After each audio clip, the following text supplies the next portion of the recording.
Maya Chen pressed her back against the cool marble wall of the service corridor, clutching the termination letter that had just shattered her world. The pristine white envelope bore the Blackwood Industries logo, and inside, her dreams of completing. Graduate school had been reduced to corporate jargon about budget cuts and restructuring. 24 hours. That's all the notice they'd given her before yanking away the research fellowship that was supposed to fund her final year of environmental science studies. Her grandmother's medical bills were already drowning her, and now the sound of expensive heels clicking against marble echoed down the hallway. Maya quickly stuffed the letter into her worn messenger bag and tried to look busy sorting through the supply closet. She'd been assigned to inventory. She couldn't afford to lose this weekend catering job too, even if it paid barely enough to cover her bus fare home. "Excuse me, you're in my way." Maya turned to find herself face to face with a man who looked like he'd stepped out of a magazine spread. Dark hair perfectly styled, piercing blue eyes, and a suit that probably cost more than her semester tuition. Everything about him screamed money and privilege.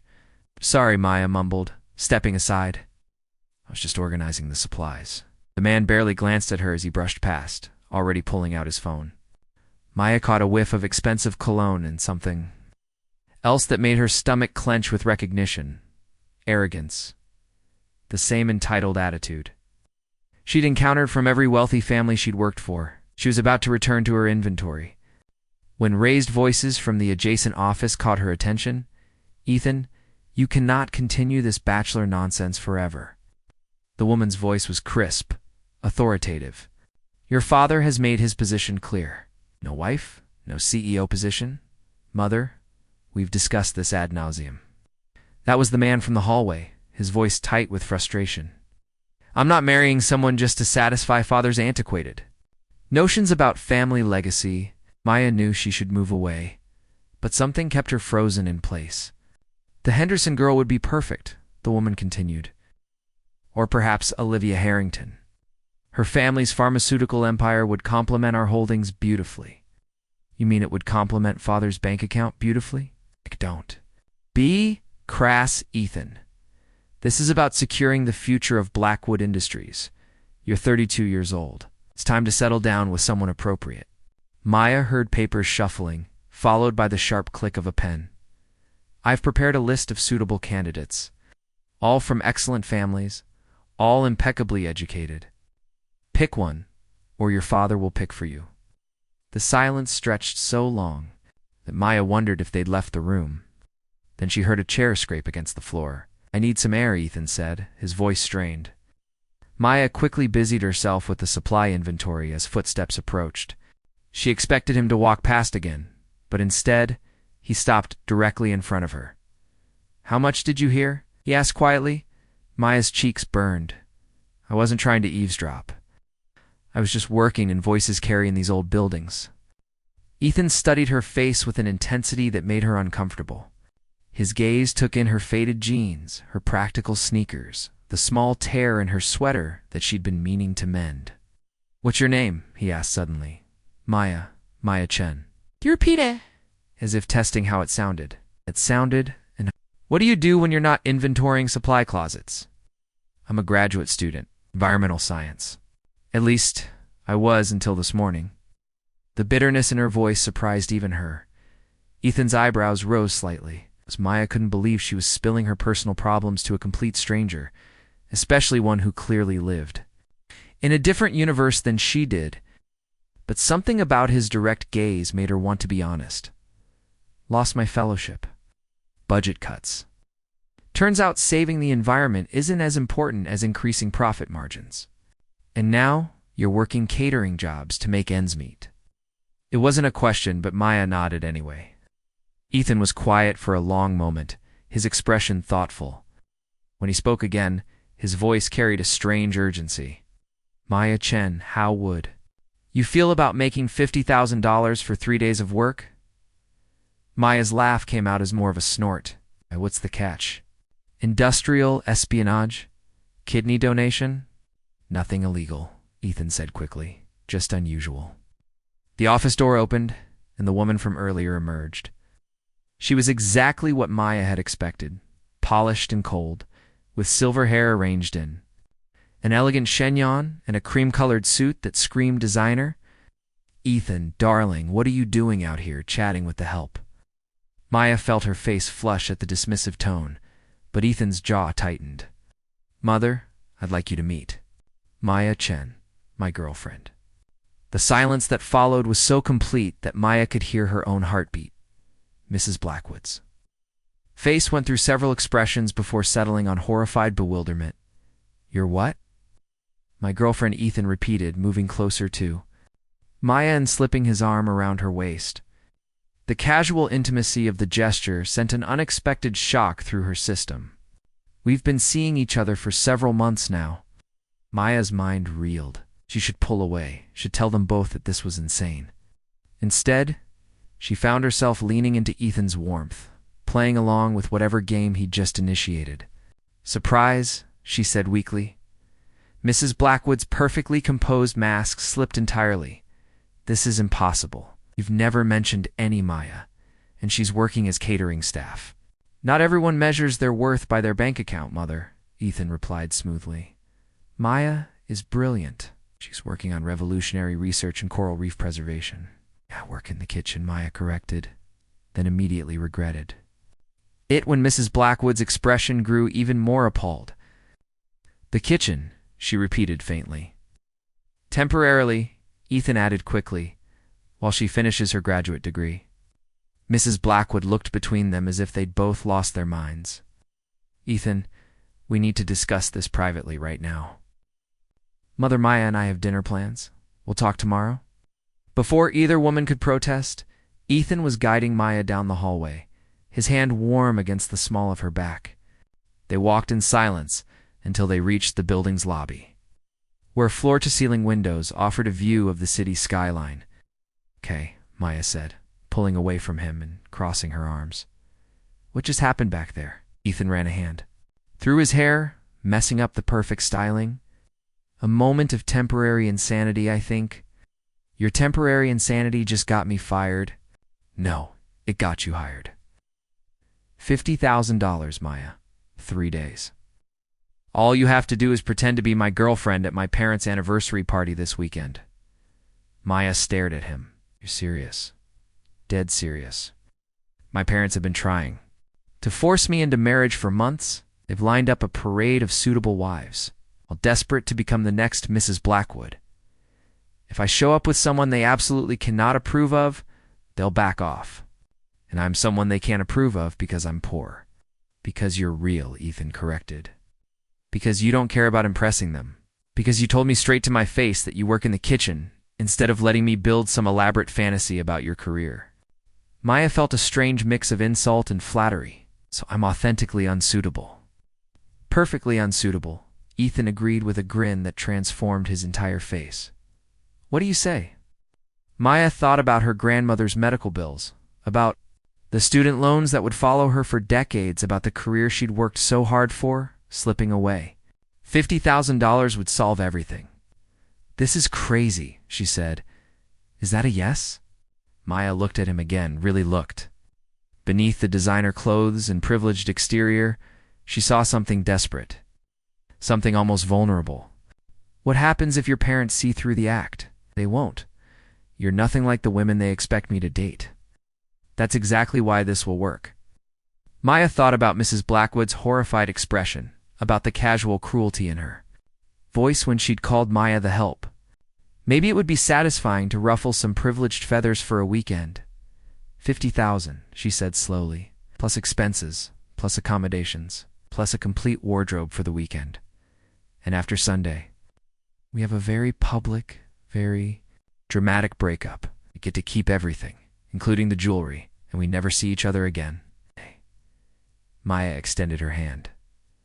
"Deal." When Ethan shook it, his palm was warm and slightly rough, not the soft hand she'd expected from someone who'd never worked a day in his life. The contact sent an unexpected jolt through her. "Pack light," he said, releasing her hand. "We leave for the island tomorrow morning." As Maya watched him walk away, she wondered what she'd just gotten herself into.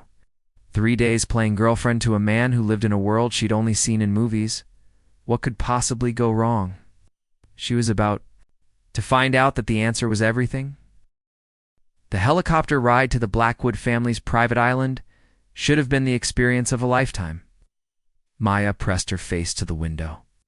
Watching the Florida coastline give way to an endless expanse of turquoise water dotted with tiny islands that looked like emeralds scattered across silk, instead, her stomach churned with anxiety. "Having second thoughts?" Ethan asked, his voice barely audible over the rotor noise. Maya turned to study his profile. He'd been quiet during the flight, staring out at the horizon with an expression she couldn't read. The easy confidence he'd displayed yesterday had been replaced by something that looked almost like dread. "Are you?" she countered. Ethan's laugh was humorless. "Every minute since I woke up, we could call this off. Land somewhere, take a vacation, and tell your parents we eloped. Tempting, but they demand proof. And an annulment." He turned to meet her gaze. "Besides, you need the money." Maya bristled at his bluntness, even though it was true. "Not desperately enough to humiliate myself. Good, that attitude is exactly what I need." The island came into view like something out of a travel magazine. White sand beaches ringed lush tropical vegetation. Maya could see the sprawling Blackwood estate perched on the highest point. All glass and modern lines that somehow managed to look both imposing and elegant. "Home sweet home," Ethan muttered, as they descended toward the private helipad. Maya caught sight of several figures waiting for them. Even from a distance, she could feel their scrutiny. "Remember," Ethan said, as the helicopter touched down, "we've been dating for 3 months. We met at a charity auction. You're passionate about environmental causes, which I find refreshing and challenging. And I'm madly in love with you," Maya added dryly. "That's the part that has to be convincing." The rotor blades slowly stopped spinning, and suddenly the tropical air rushed in, warm and salt-scented. Maya had never been anywhere so beautiful, or so intimidating. A small army of staff members appeared to handle their luggage. And Maya was grateful that Ethan had insisted on buying her a complete wardrobe. Her old duffel bag would have looked pathetic next to his designer luggage. "Ethan." A woman in a flowing white dress approached them, her arms outstretched. This had to be Mrs. Blackwood, though she looked younger than Maya had expected. In Botox and good genetics, Maya supposed. "Mother." Ethan accepted her embrace stiffly. "You remember Maya?" Mrs. Blackwood's smile never wavered, but Maya caught the slight tightening around her eyes. "Of course, such a surprise yesterday. Had no idea." Ethan was seeing anyone seriously. "We wanted to keep things private," Maya said, slipping her hand into Ethan's. His fingers closed around hers, warm and reassuring. "Until we were sure, and now you're sure?" The question came from a man approaching from the main house, tall, silver-haired, with Ethan's blue eyes, but none of his warmth. This could only be the legendary Richard Blackwood, CEO of Blackwood Industries and, according to financial magazines, one of the most ruthless businessmen in America. "It's very sure," Ethan replied, his voice steady. Richard's gaze fixed on Maya with laser intensity. "Miss Chen, isn't it? And what do your parents do?" Maya felt Ethan tense beside her, but she kept her voice level. "My father teaches high school mathematics. My mother runs a small bakery. How charming." The words dripped with condescension. "And you're studying environmental science, I'm told." "Marine. Biology, specifically. Coral reef preservation." "Ah, yes. The climate change industry. Very trendy these days." Amaya's temper flared. But before she could respond, Ethan stepped forward. "Maya's research could revolutionize how we approach ocean conservation. Her work is groundbreaking. I'm sure it is." Richard's tone suggested he found the topic about as interesting as watching paint dry. "Well, you must be tired from your journey. Lena will show you to your room." "Rooms," Mrs. Blackwood corrected quickly. "We've prepared the guest suite in the east wing for Maya." "Actually," Ethan said, his arm tightening around Maya's waist, "we'll be sharing the oceanfront suite in the main house." The silence stretched uncomfortably. Maya could practically feel the disapproval radiating from both elder Blackwoods. Of course, Mrs. Blackwood finally managed. How modern, as they were led through the house. Maya tried not to gawk at the artwork lining the walls. She recognized a Monet, a Picasso, and several pieces that belonged in museums rather than private homes. The wealth on display was so casual, so overwhelming, that it felt almost obscene. The oceanfront suite turned out to be larger than Maya's entire apartment. Floor-to-ceiling windows offered a panoramic view of the ocean, and the king-size bed was draped in what looked like Egyptian cotton. "I'll take the couch," Ethan said as soon as the door closed behind them. "This couch is bigger than my bedroom," Maya replied, running her hand over the butter-soft leather. "I should take it. You're the guest. I'm the employee." Ethan studied her face. "Is that really how you see this? It's employment?" Maya shrugged, suddenly uncomfortable with his intense gaze. "Isn't it?" Before Ethan could answer, there was a knock. At the door, a young woman in a crisp uniform entered with an armload of garment bags. "Mr. Blackwood, your mother asked me to bring these for Miss Chen for tonight's dinner." Maya watched as the woman hung up dress after dress, each more beautiful and expensive than the last. When the door closed again, she turned to find Ethan watching her with an unreadable expression. "Your mother works fast. She's had years of practice dressing her potential daughters-in-law." Maya fingered the silk of a midnight blue cocktail dress. "These are gorgeous, but they're not me. That's the point. Tonight, you're not Maya Chen, struggling graduate student. You're Maya Chen, the woman who captured Ethan Blackwood's heart." Something in his tone made her look at him sharply. And who is that woman exactly? Ethan moved to the window, staring out at the ocean. Someone confident. Someone who doesn't apologize for taking up space. Someone who challenges me instead of trying to please me. "You want me to be rude to your parents? I want you to be yourself. Just yourself in a very expensive dress." Maya joined him at the window. The view was breathtaking, all endless blue water and white sand beaches. "This place is incredible. It's a prison," Ethan said quietly. "Beautiful, luxurious, but still a prison." "Poor little rich boy," Maya said. But there was no malice in it. "Must be terrible having unlimited resources and a guaranteed job. The job comes with conditions. The resources come with expectations, and the expectations come with the requirement that I become someone I'm not." Maya glanced at his profile. In the afternoon light, he looked younger, less polished, more human. "So what happens after this weekend, when the charade is over?" Ethan turned to meet her gaze. "I buy myself some time. Maybe I can convince them that forcing marriage is bad for business. And if you can't, then I guess I become the man they want me to be." There was something deeply sad in his voice, and Maya felt an unexpected pang of sympathy. She'd assumed his life was perfect, that his only problems were which expensive toy to buy next. She hadn't considered that wealth might come with its own kind of chains.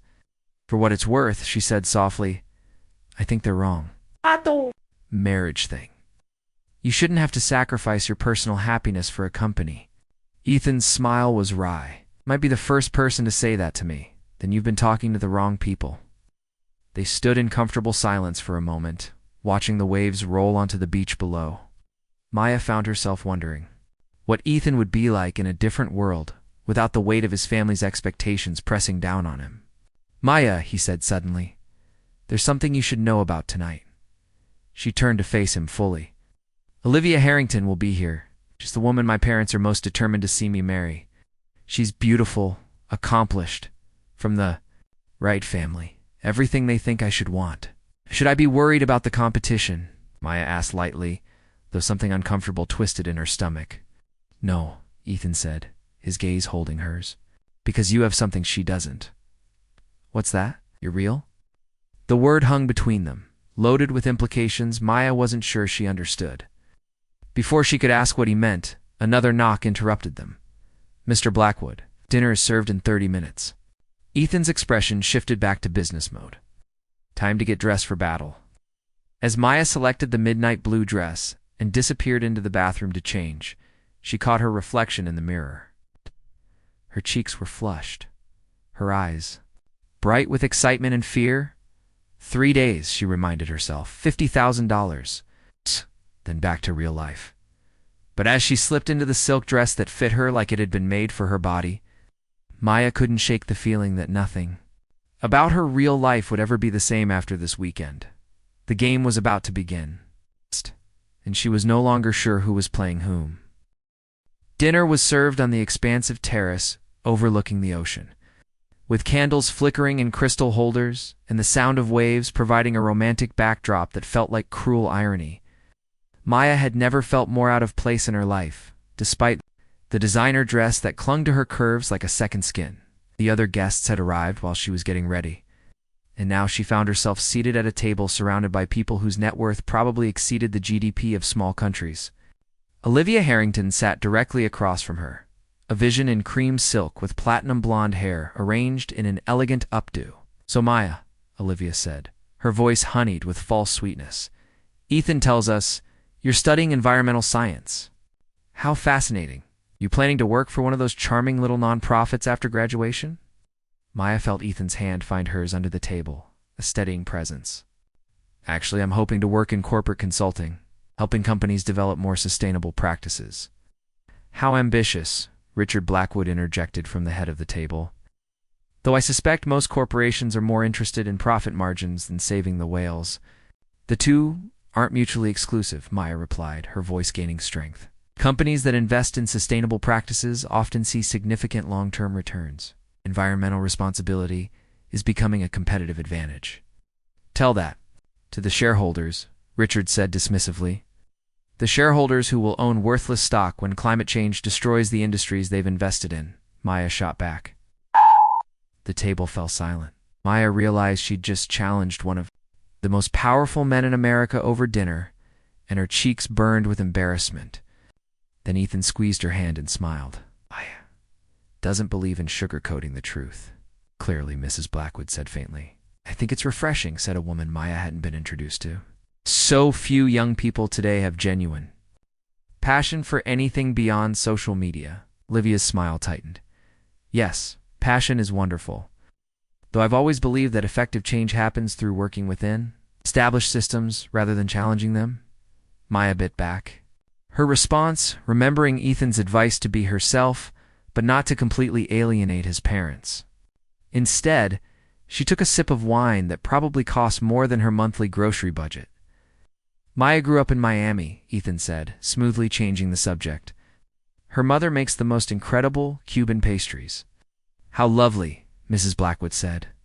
"And your parents must be so proud of your academic achievements." There was something pointed in the way she said it, and Maya suddenly understood.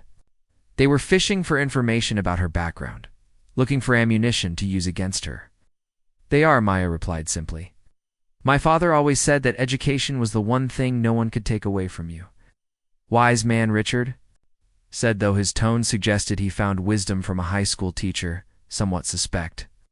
The conversation moved on to safer topics, business deals and social events that Maya couldn't contribute to. She found herself studying the family dynamics. Instead, the way Mrs. Blackwood's smile became more strained each time she looked at Maya, the way Richard watched Ethan with calculating eyes, the way Olivia kept finding excuses to touch Ethan's arm or lean close to whisper in his ear, was Ethan himself. With his family, he became someone different, more guarded, more formal.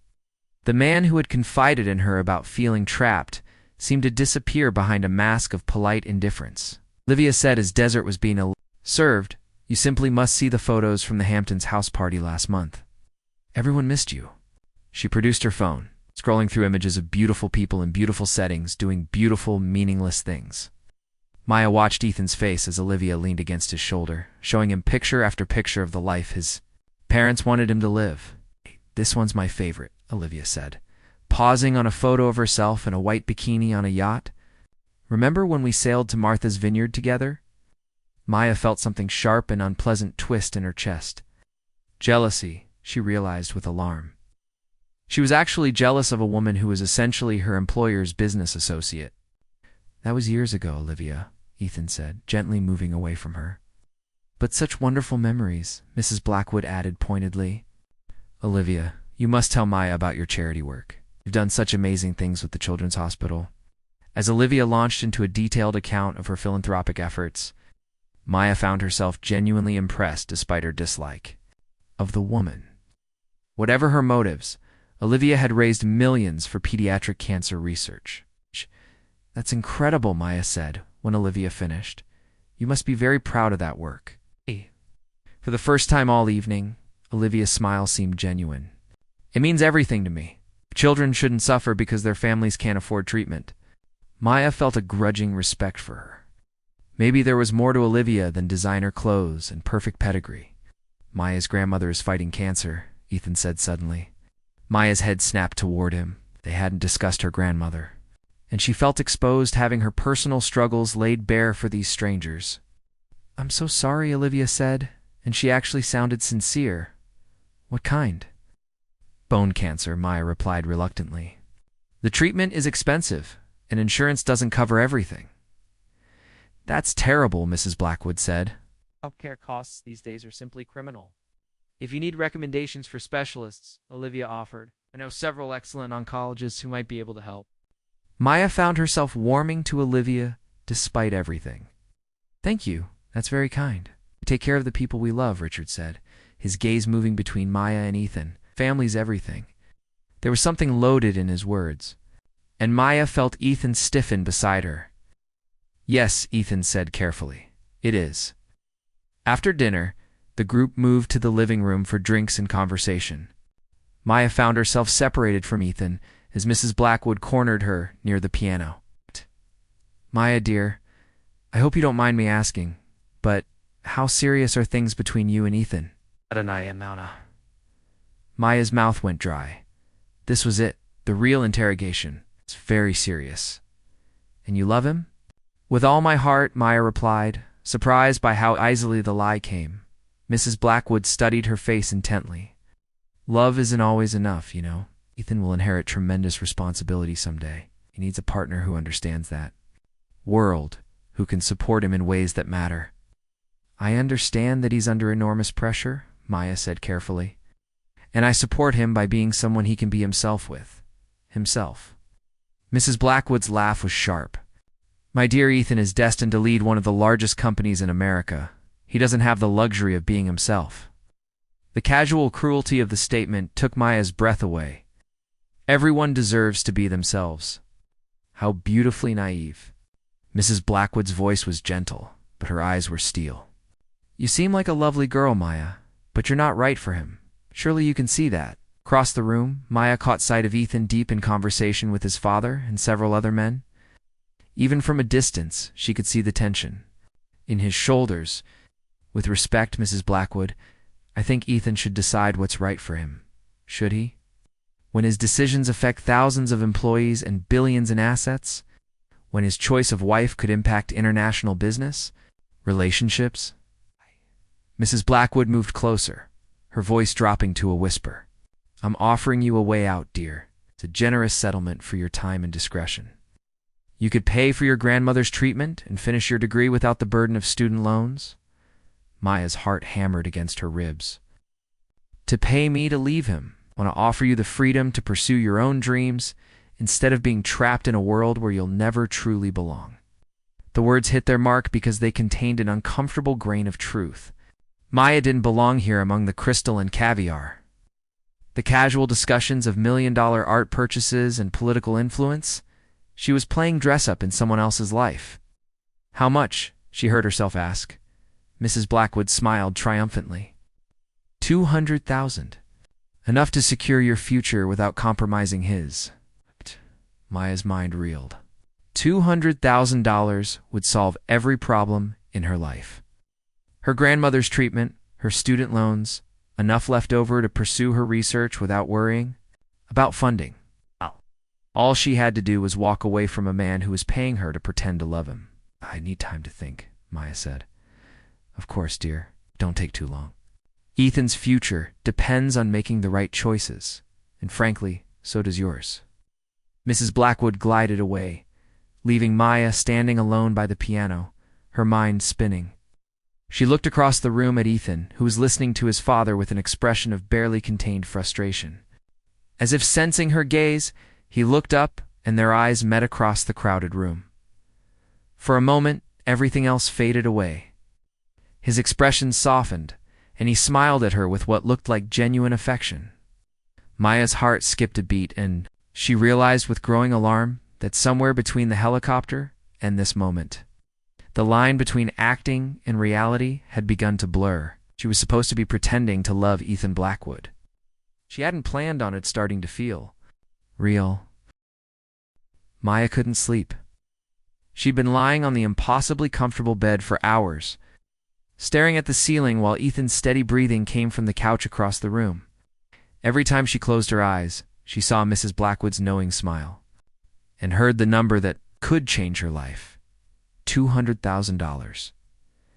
The moonlight streaming through the windows cast everything in silver, and Maya found herself studying Ethan's sleeping form.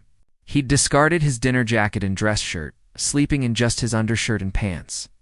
Even in sleep, he looked troubled, his brow furrowed as if his dreams were as complicated as his waking life. Unable to bear the silence any longer, Maya slipped out of bed and padded barefoot to the balcony. The ocean stretched endlessly before her, waves catching the moonlight like scattered diamonds. The tropical air was warm against her skin, scented with jasmine and salt. Can't sleep either? Maya turned to find Ethan behind her, his hair mussed and his eyes alert despite the late hour. Too much wine at dinner, she lied.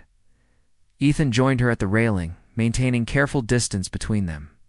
You handled yourself well tonight.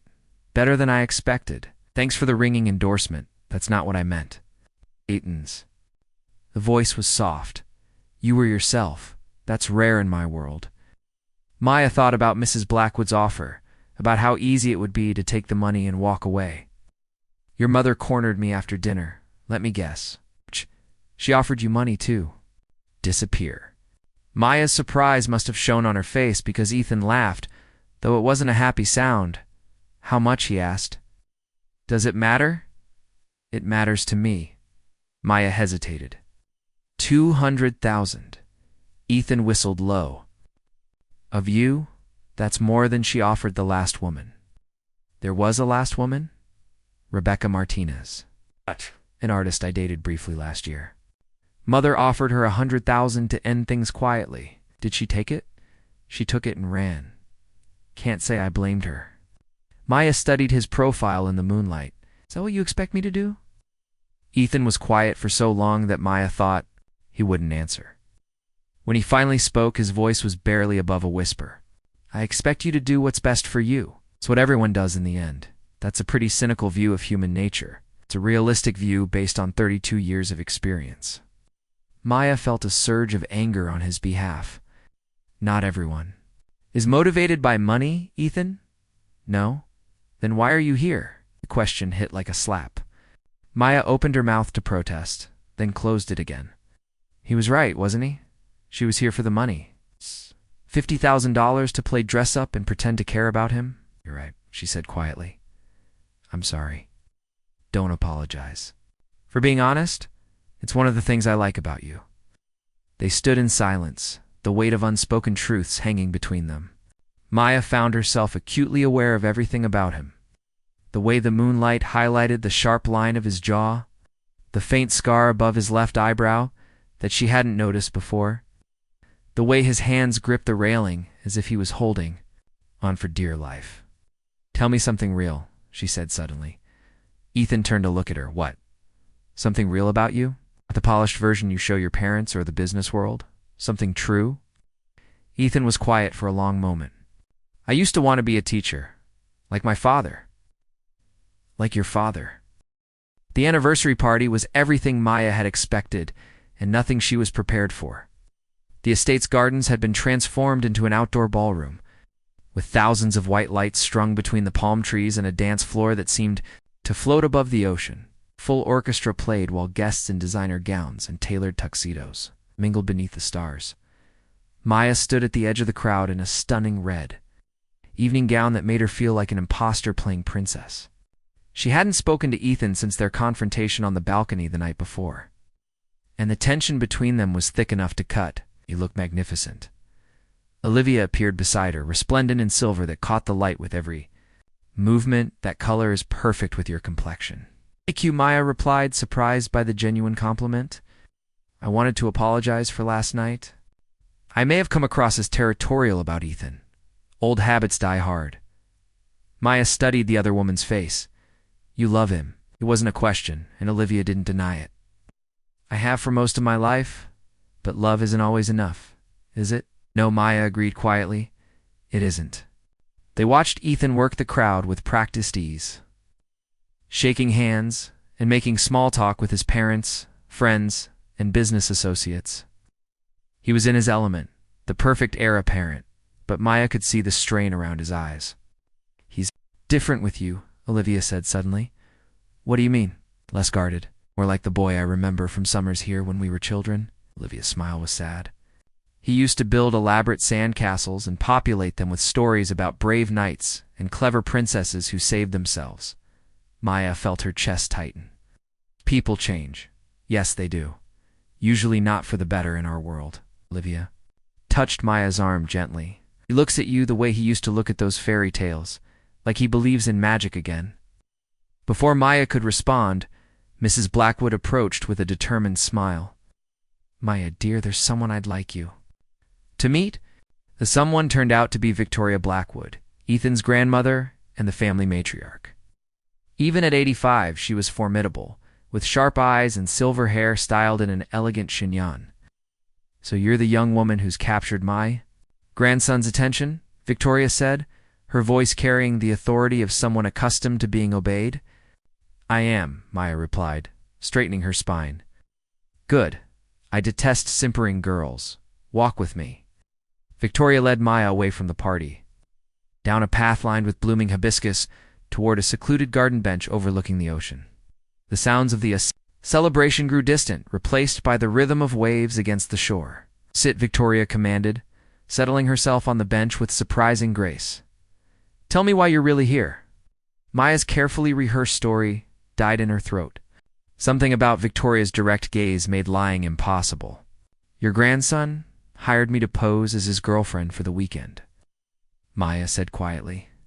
Victoria's laugh was rich and unexpected. Finally, some honesty. How refreshing. You're not shocked? My dear girl, I've been watching Ethan navigate his parents' matchmaking schemes for years. This is far more creative than his usual avoidance tactics. Victoria's eyes twinkled with amusement. How much is he paying you? $50,000? Eleanor offered you more to leave, I assume. Maya nodded, wondering how much this family shared with each other. 200,000, if I had to guess. She's predictable that way. Victoria studied Maya's face intently. But you're still here. The weekend isn't over yet. No, but you could have taken her money and disappeared in the night. Yet here you are, playing your role beautifully. Victoria leaned forward slightly. Why? Maya struggled to find words for feelings she barely understood herself. Because he asked me to. Stay. And because maybe he deserves to have someone in his corner, even if it's just pretend. Victoria was quiet for a long moment, and Maya wondered if she'd said too much. When the older woman finally spoke, her voice was gentle. Ethan's parents love him in their way, but they've never understood that their son is more like me than like them. How so? Richard and Eleanor see the world in terms of assets and liabilities, profit and loss. Ethan sees stories and possibilities. He gets that from me. Victorious. Smile was fond. I was quite the rebel in my day. Married his grandfather against my family's wishes because I loved him, not because he was suitable.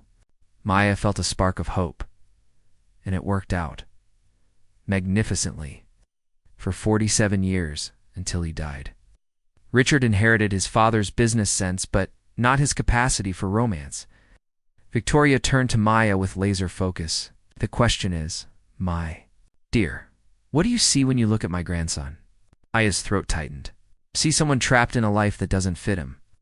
Someone kind and intelligent who's been told his dreams don't matter because they're not profitable. And someone who makes me believe that maybe fairy tales are possible after all. Victoria smiled, and Maya realized where Ethan had inherited his devastating charm. Good answer. Now shall we return to the party? I believe my grandson is looking for you? They walked back through the gardens in comfortable silence, and Maya found herself thinking about Olivia's words. Ethan had looked at his childhood sand castles, the way he sometimes looked at her, like he believed in magic. The party was in full swing when they returned. Maya spotted Ethan immediately, surrounded by a group of business associates who were hanging on his every word. But his eyes kept scanning the crowd, and when he saw her, his face lit up with relief. He excused himself and made his way through the crowd. Ignoring the pointed looks and whispered conversations that followed his path, "Dance with me," he said. When he reached her, offering his hand, Maya hesitated. Dancing would require touching him, being close to him, and she wasn't sure she could maintain her emotional distance. "Please," Ethan added, and something vulnerable in his voice made her decision. She took his hand and let him lead her onto the dance floor. The orchestra was playing something slow and romantic, and other couples swayed around them in perfect harmony. Ethan's arms came around her waist, pulling her close, and Maya felt her carefully constructed walls begin to crumble. "I owe you an apology," Ethan said quietly, his breath warm against her ear. "For what?" "For making you feel like you were just convenient. For not being clear about what this has become for me." Maya pulled back to look at his face. "Ethan, don't. I have to." "Maya, somewhere between yesterday and right now, this stopped. Being an arrangement for me? I care about you. Really care about you. You barely know me. I know that you're brave enough to challenge my father over dinner. I know that you work multiple jobs to take care of your grandmother. I know that you light up when you talk about your research because you genuinely want to make the world better." His hand moved to cup her face. "I know that when you smile, really smile, it's like the sun coming out." Maya's resolve was weakening with every word. "Your parents will never accept me. My grandmother likes you. That's a start. Your mother offered me $200,000 to disappear." Ethan's expression darkened. "And what did you tell her?" "That I needed time to think and have you thought about it." Maya looked into his eyes and saw her own feelings reflected back at her. Hope and fear, and the terrible vulnerability that came with caring about someone who could break your heart. "Yes," she whispered. And I think we're both crazy if we believe this." "Could work, probably," Ethan agreed. "But I'd rather be crazy with you than sane without you."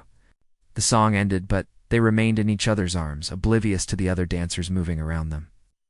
Maya felt as if she was standing at the edge of a cliff, and Ethan was asking her to jump with him into the unknown. "Maya, Mrs. Blackwood's voice cut through the moment like a knife. "Might I have a word?" Maya stepped back from Ethan reluctantly, but he caught her hand. "Whatever she says, remember what I told you," he said quietly. Mrs. Blackwood led Maya to a quiet corner of the terrace, away from the other guests. Her smile was practiced, but her eyes were hard. "I trust you've considered my offer." "I have. And—" Maya took a deep breath, thinking about her grandmother's medical bills, about her uncertain future, about the safety net that $200,000 would provide. Then she thought about the way Ethan had looked when he talked about teaching, about the vulnerable hope in his eyes when he'd asked her to dance. "I'm declining your offer, Mrs. Blackwood." The woman's composure cracked slightly. "I see. And may I ask why? Because your son is worth more than $200,000? To you, perhaps. But what about to him? What about to his future? You'll hold him back, Maya. You'll keep him from becoming the leader he's meant to be." "Maybe," Maya said steadily. "Or maybe I'll help him become the man he's meant to be instead." Mrs. Blackwood's smile turned cold. "You have no idea what you're getting into, child. This family, this company, this world, it will chew you up and spit you out. Then I guess we'll find out together." Maya turned to walk away, but Mrs. Blackwood's voice stopped her. "He'll hurt you, you know. Not intentionally, but he will. That's what men like Ethan do. They take what they want and move on." "Maybe," Maya said without turning around. "But that's my risk to take." She found Ethan waiting for her by the dance floor, his face anxious. "Well, I told her no." Ethan's smile was brighter than all the lights strung through the trees. "Really? Really? No. Though I think I just made an enemy for life? Join the club. I've been disappointing her for years." They danced again, and this time Maya let herself sink into the moment. The music, the stars, the feeling of Ethan's arms around her Tomorrow, they would have to figure out how to make this work in the real world with all its complications and challenges. But tonight, under the tropical sky with the ocean singing its ancient song, Maya allowed herself to believe in fairy tales. "So what happens now?" she asked, as the party began to wind down around them. "Now we figure it out as we go," Ethan replied. "No scripts, no contracts, no guarantees, just us." "That's terrifying." "The best things usually are." As the last guest departed and the staff began cleaning up, Ethan and Maya stood together on the beach where their fake romance had begun to turn real. The waves lapped at their feet, and the first hints of dawn painted the horizon pink and gold. "No regrets?" Ethan asked. Maya thought about the life she was choosing, the challenges ahead, the disapproval they would face. She thought about love without guarantees and dreams that might not come true. "Ask me in 50 years, she said. Ethan laughed and pulled her close, spinning her around as the sun rose over the Caribbean. And for the first time in her life, Maya Chen believed that sometimes, if you were very lucky and very brave, fairy tales could come true. Even the ones that started with a lie. 6 months later, Maya would finish her graduate degree with funding from a new environmental research foundation established by Blackwood Industries. A year later, she would marry Ethan in a small ceremony on the beach where they'd first stopped pretending. And 5 years later, when Ethan took over as CEO, he would transform the company into a leader in sustainable business practices. With Maya as his partner in every sense of the word, but that night on the island, dancing in the sand with the man she'd been hired to deceive and ended up loving instead, Maya knew. Only that some risks were worth taking, even when they terrified you, especially when they terrified you. The end asterisk like this video if the story touched your heart. Subscribe for more emotional tales and share with someone who believes in the power of true love, and let us know in the comments. We love connecting with our global community of romance lovers.